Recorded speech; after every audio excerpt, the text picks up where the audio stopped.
was actually the sickest of all. They were afraid she was having seizure activity, and there were some brain issues going on, and they thought she would be the special needs child. When we left the NICU, we thought we had one that was showing possibly there would be special needs, and that it was her, the only one who doesn't have a special needs diagnosis.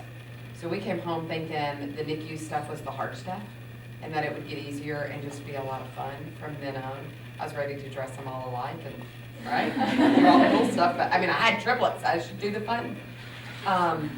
We knew pretty soon that Claire was gonna be just fine. Her very first post-NICU exam showed that she was not having seizure activity, and so we began to celebrate. And at 9 months, because I had this little daycare, right, in my house, I had 3 9-month-olds, and she was trying to sit and trying to crawl and trying to pull up, and Mason was rolling over and not sitting and not trying to crawl, and Benjamin was doing none of it. He just wanted mommy, and he really was very content to be in my lap. Mason was not content. He could see that somebody else in his house was moving more than he was, and he began to work really, really hard. As a result, his speech was delayed. He wasn't talking. We're at 9 months, Benjamin was speaking in sentences. We would go to the doctor, and they would say, can they put 1 or 2 words together? And I would say, you mean a paragraph? Because Benjamin can talk in a paragraph. And he was very quick to show that he was verbal. He wasn't moving, and he really was showing very little inclination. By the time they were 14 months old, so a little over a year, Claire was walking. Mason had started crawling on all fours, and Benjamin had started doing something called a commando crawl, kind of like they do in the Army when they're going under wires, you know. He could pull himself with his arms, and I thought, we are going to be fine. Everybody's moving, and the doctors are right. Everybody's going to catch up. We're just preemies, right?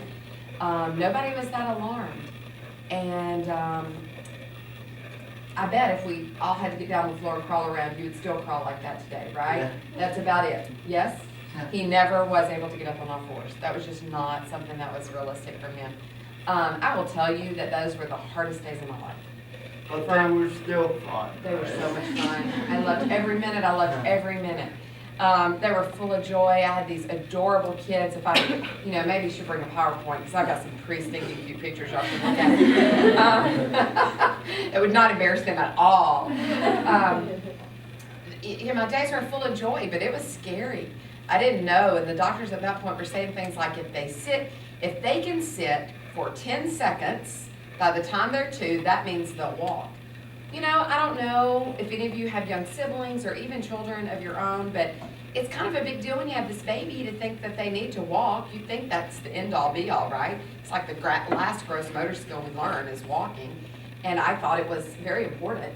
And so I would prop Benjamin so that he looked like he was sitting, and I would count like this: 1, 2, 3, 4, 5, 6, 7, 8, 9, 10. You're gonna walk. I'm sure of it. And I really thought that was the most important thing. I will tell you that at that point, I didn't let anyone talk about a wheelchair in front of him.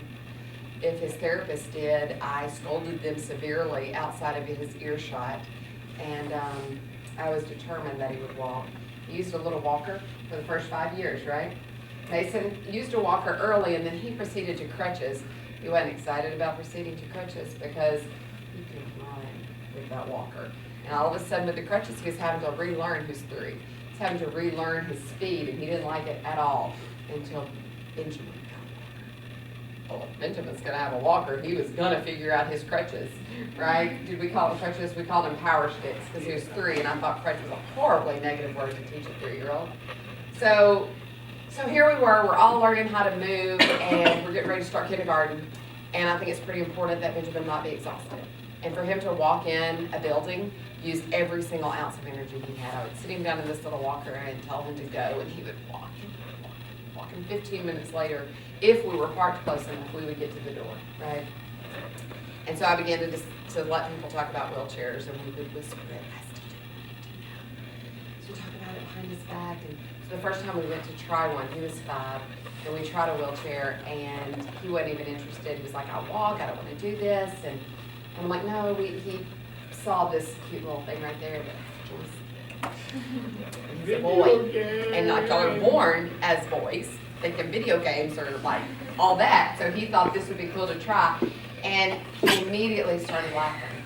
because he realized this didn't take his energy. He could drive himself and keep talking simultaneously. It's pretty cool, wasn't it? Yeah. We ordered his first wheelchair that day, and we went to timeout, 5 hours after that first chair came in? But, For the first time in his life. You were glad, right? I was glad. Oh, good. I was glad, but he got in trouble. We were in the hospital for therapy, and I lost him. And I'd never lost him before. He'd always been on my hip, right there with me. He is gone. He was totally driving in patients' rooms, telling them hello, because he could get around his environment and talk at the same time, and he was going to use it to the max, right?